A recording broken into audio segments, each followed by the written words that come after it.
अस्सलाम वालेकुम friends, welcome to किताब नगरी यूट्यूब चैनल। किताबों की नगरी में खुशामदीद। मैं हूं आपकी होस्ट इकरा यासीन और आज मैं आपके लिए लेकर आई हूं तीशा गौहर के कलम से तहरीर करदा नावल मोहब्बत कुछ यूं है तुमसे के एपिसोड नंबर 18 को लेकर।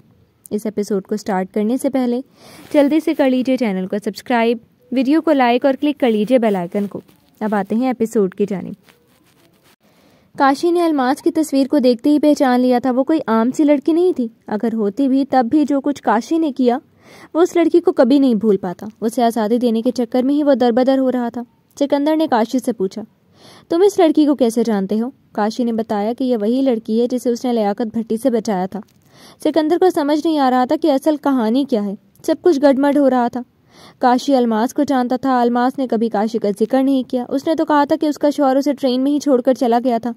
उसके पास तलाकनामा भी था। सिकंदर अपने जहन में उभरते सवालों का जवाब पाने के लिए काशी को अपने कैबिन में अपने साथ ही ले गया। दरवाज़ा अच्छी तरह बंद करके वो काशी की तरफ मुड़ा। वो दोनों ही उस वक्त अजीब से शौक की कैफियत में थे। मुझे पूरी बात बताओ शुरू से, सिकंदर ने कहा तो वो थोड़ा बेचैन हुआ। एक बात बता दो, ये लड़की ठीक है? मेरा मतलब तुम जानती हो कि ये कहाँ है? काशी की आवाज़ में बेचैनी सिकंदर ने महसूस कर ली थी। तुम मुझे अपनी कहानी बताओ, फिर मैं तुम्हारे हर सवाल का जवाब दूंगा। सिकंदर ने उसे हाँ या ना कोई जवाब नहीं दिया। वो परेशानी के आलम में अपने चेहरे पर हाथ फेरता सिकंदर को देखने लगा। कुछ देर बाद वो कुर्सी पर बैठ गया और सर झुकाकर कहने लगा, मैंने लियाकत भट्टी के लिए बहुत सारे काम किए हैं, लेकिन पहली मर्तबा मैंने वो किया जिसकी वजह से मेरी ज़िंदगी इस वक्त से अजाब बनी हुई है। पता नहीं मैंने ठीक किया था या गलत, लेकिन उस वक्त मुझे यही ठीक लगा था।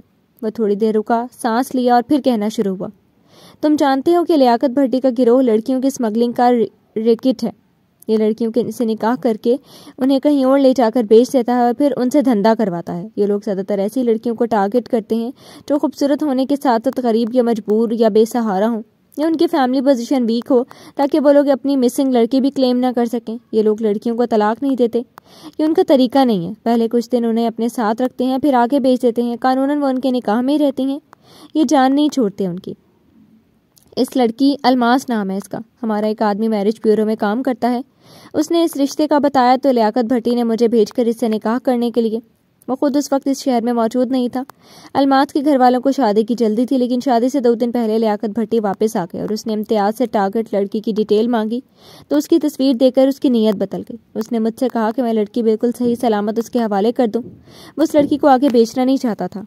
पहले जितनी भी लड़कियां लाई जाती थी वो लियाकत और उसके दूसरे आदमियों के हाथ लगने के बाद आगे बेची जाती थीं, लेकिन इस बार उसने सबको मना कर दिया था कि इस लड़की को लियाकत भट्टी के अलावा कोई और हाथ नहीं लगाएगा। मैं इसे निकाह करके ले जा रहा था। निकाह सिर्फ एक ड्रामा था, मगर उस लड़की के चेहरे पर खुशी और इत्मीनान देखकर मुझे उस पर बहुत तरस आया था। वो बहुत सी चीज़ों से अनजान थी। उसके वालदैन ने उसे बेचा था, वो ये बात नहीं जानती थी। मैं ये सुनकर बहुत हैरान हुआ था कि कोई वालदैन अपनी औलाद को कैसे बेच सकते हैं। उस रिश्ते वाली औरत ने मुझे बताया था कि वो उसके सगे माँ बाप नहीं थे। इस बात ने मुझे और बेचैन कर दिया। 5 लाख उसकी कीमत लियाकत भट्टी ने अदा की थी। मैं ट्रेन में उसे ले आया था, लेकिन मेरा दिल अंदर से मुझे बेचैन कर रहा था। मुझे पहली दफ़ा कोई गलत काम करते हुए अच्छा नहीं लग रहा था। मैंने उसका जेवर और पैसे सब निकाल लिए थे और तलाकनामा उसके पर्स में रखा है। मैं उसे ट्रेन में ही छोड़कर उतर गया और मुझे लगा था मैं ये जेवर और पैसे लियाकत को देकर कहूँगा कि लड़की को जाने दे, लेकिन वो गुस्से से पागल हो गया। मैंने उसे इतना जुनूनी पहले कभी नहीं देखा था। फिर बाद में मुझे मालूम हुआ कि वह जेवर नकली थे। उसे लगा मैंने उसे धोखा दिया है। एक तो लड़की उसके हाथ से निकल गई और पैसे भी नहीं मिले। उसने अपने आदमियों को मुझे मारने का हुक्म दे दिया। मैं बहुत मुश्किल से वहाँ से भागा। उसके बाद मैं नहीं जानता वो कहाँ गई और मैं खुद बहुत मुश्किल में फंस गया था। उसके आदमी मुझे हर जगह ढूंढ रहे थे। वो कहकर चुप हुआ और सिकंदर की जानिब देखा। उसके चेहरे पर इतनी सख्ती शायद ही कभी किसी ने देखी होगी। तुम्हें उसको यूं बीच रास्ते छोड़ते वक्त ख्याल नहीं आया कि दरिंदे हर जगह मौजूद होते हैं? अगर कोई उसे फिर से लियाकत भट्टी के पास ले जाता तो? सिकंदर की आवाज़ इतनी गहरी और रोबतार थी कि काशी अंदर से डर गया। मुझे उस वक्त यही ठीक लगा। मैं उसको असल बात बता भी नहीं सकता था। अगर वो पुलिस में मेरी शिकायत कर देती तो मैं फंस जाता। मुझे लगा वो खुद ही किसी दारुल अमान में चली जाएगी। काशी की नज़रों और आवाज़ में बेचैनी थी। सिकंदर उस वक्त बहुत सी कैफियत का शिकार था। उसे ये सोचकर खौफ आ रहा था कि अगर सारा वहाँ ना पहुँचती तो अलमास का क्या होता। मुझे बताओ ये कहाँ है? मैं बस ये तसल्ली करना चाहता हूँ कि वह महफूज है या नहीं। सिकंदर को उस वक्त काशी पे बहुत गुस्सा आ रहा था, मगर काशी ही की वजह से आज अलमास उसके घर में थी, इसलिए उसने उसके साथ ज़्यादा सख्ती नहीं बरती थी। वो महफूज है और बिल्कुल ठीक है, लेकिन दोबारा तुम उस लड़की का जिक्र नहीं करोगे किसी से भी। सिकंदर उसे ये बताकर कोई रिस्क नहीं लेना चाहता था कि वो उसकी बीवी है और उसके घर में है। काशी की रुकी सांस एकदम बहाल हुई थी, लेकिन सिकंदर अब उससे और भी ज्यादा मोहतात हो गया था। सिकंदर सारा के सामने बैठा था। उसने काशी की बातें मुख्तसरन सारा को बता दी। वो बात करके रुका और गहरा सांस लिया।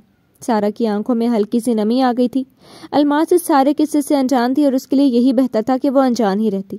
दरवाजे पर हल्की सी दस्तक हुई तो सिकंदर ने बेख्तियार दरवाजे की जानिब गर्दन घुमाई थी। सारा ने जल्दी से खुद को नॉर्मल किया और आंखों की नमी अंदर धकेली। अलमास चाय की ट्रे उठाए अंदर दाखिल हुई। ट्रे में कुकीज़ की प्लेट थी और एक प्लेट में उसने गाजर का हलवा रखा था। वो ट्रे को साइड मेज पर रख ही रही थी। सिकंदर ने बहुत बेताब और फिक्रमंद नजरों से उसके चेहरे को देखा था। अलमास ने उसकी नजरें अपने चेहरे पर महसूस की तो उसका हाथ पहली दफा सिकंदर के सामने कांपा था। ट्रे में थरथराहट पैदा हुई तो सिकंदर ने एकदम से ट्रे के नीचे हाथ रखा। अलमास ने बाहिफाजत ट्रे मेज पर रख दी और जाने के लिए मुड़ी। अलमास, तुम बच्चों का ध्यान रखो, मैं सिकंदर से कुछ बात करके आ रही हूँ, थोड़ी देर में आती हूँ, किसी को इस तरफ मत आने देना। सारा ने हिफाजती इक़दाम के तौर पर अलमास को हिदायत दी। अलमास ने उसकी बात पे सर हिलाया और बाहर निकल गई। वो अभी कुछ देर पहले वाले वाक़ये के बायस सिकंदर से नजरें चुरा रही थी। ये पहली मर्तबा हुआ था कि सिकंदर ने उसे कभी छुआ हो, और वो भी इस अंदाज में।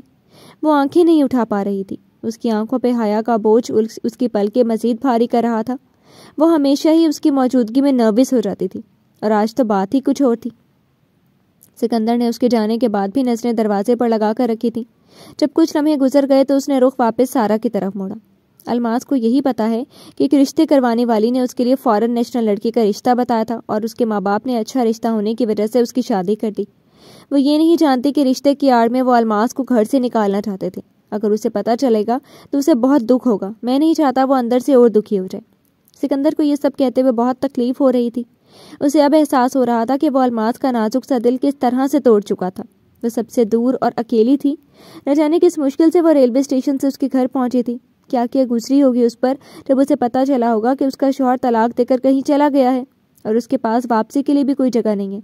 अलमास को ओवर रिएक्ट करना सिकंदर को समझ आ रहा था। उसका सिकंदर के कहे अल्फाज ना भूलना उसे बिल्कुल ठीक लग रहा था, लेकिन वो उसे सच बताकर मजीद दुखी नहीं करना चाहता था।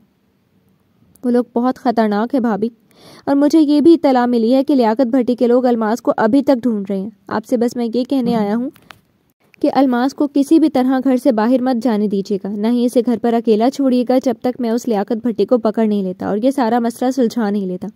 आप इसे किसी के सामने भी मत करिएगा। आजकल मेरा स्केड्यूल बहुत टफ है। अभी भी बहुत मुश्किल से टाइम निकाल कर आया हूँ। ज़्यादा देर नहीं रुकूंगा, मुझे बस उसकी फिक्र हो रही है।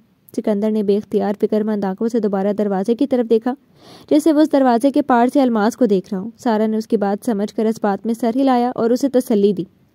वो उस वक्त वाकई बहुत थका हुआ और परेशान लग रहा था। सारा जानती थी वो अलमास के लिए कितना पॉजिटिव हो रहा था। अच्छा, तुम फिक्र ना करो, मैं उसका ख्याल रखूंगी। तुम ये गाजर का हलवा खाओ, तुम्हारी बीवी नहीं बनाया है। सारा ने माहौल का तनाव और उदासी कम करने के लिए कहा तो उसने सारे वक्त में वो पहली बार मुस्कुराया था। उसने प्लेट उठाई और सारा हलवा खा लिया था।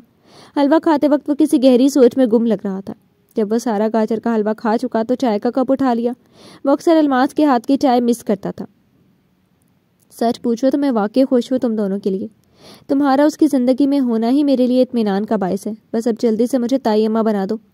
सारा ने कहा तो आखिरी जुमले पर वो एकदम चौंका। चाय पीते पीते उसे अच्छू लगने लगा था। उसने हाथ में पकड़े कप से आखिरी घूंट भरकर कप वापस मेज़ पर रख दिया और अपने होंठों पर जबान फेरी। आपकी बहन को मुझसे काफ़ी शिकायतें हैं, उसने मुझे अभी तक माफ़ नहीं किया। सिकंदर ने ज़रा सा सर और नजरें झुकाकर कहा। उसकी आवाज़ में भी उदासी थी। ओह माय गॉड सिकंदर, तुमने मुझे पहले क्यों नहीं बताया? मैं तो यही समझती रही कि अब सब ठीक हो गया तुम दोनों के बीच। सारा को उसकी बात सुनकर हैरत का झटका लगा था। वो यही समझ रही थी कि इतना अर्सा गुजरने के बाद तो अलमास नॉर्मल हो गई होगी।